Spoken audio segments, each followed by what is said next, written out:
Incident का मैं बता दूं, यहाँ पे रिपोर्टेडली ये कि एक बार्बर शॉप थी, वहाँ पे एक लड़का सिगरेट पी रहा था, तो उसने सिगरेट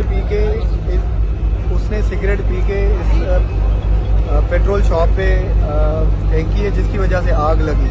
और उस आग लगने की वजह से ये काफ़ी फिर आधा हिस्सा जो बिल्डिंग का है वो डैमेज हो गया है, और एक कैजुअलिटी भी रिपोर्ट हुई है। फर्दर रेस्क्यू का अमल जारी है। यहाँ पे पुलिस और रेस्क्यू 1112 उसका अमला मौजूद है, और हम बाकी भी जो बिल्डिंग में लोग हैं उनको बहिफाजत वहाँ से निकाल रहे हैं।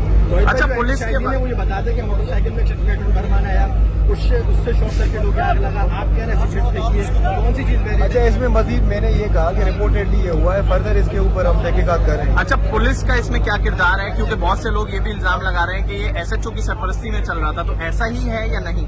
नहीं, कितने यहाँ पर इस तरीके की दुकानें या गैर कानूनी पेट्रोल बिक रहे हैं? अच्छा, ये मैं बात क्लियर कर लूँ कि इसमें पुलिस की तरफ से कोई नेग्लिजेंस नहीं है।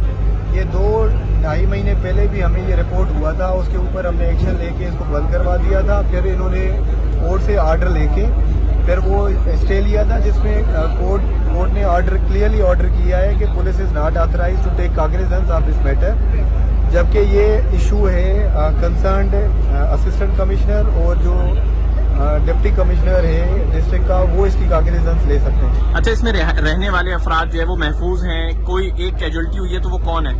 जी, ये अभी जो है वो सिचुएशन अंडर कंट्रोल है, फर्दर उसकी शनाख्त का अमल जारी है। एक अभी कैजुअलिटी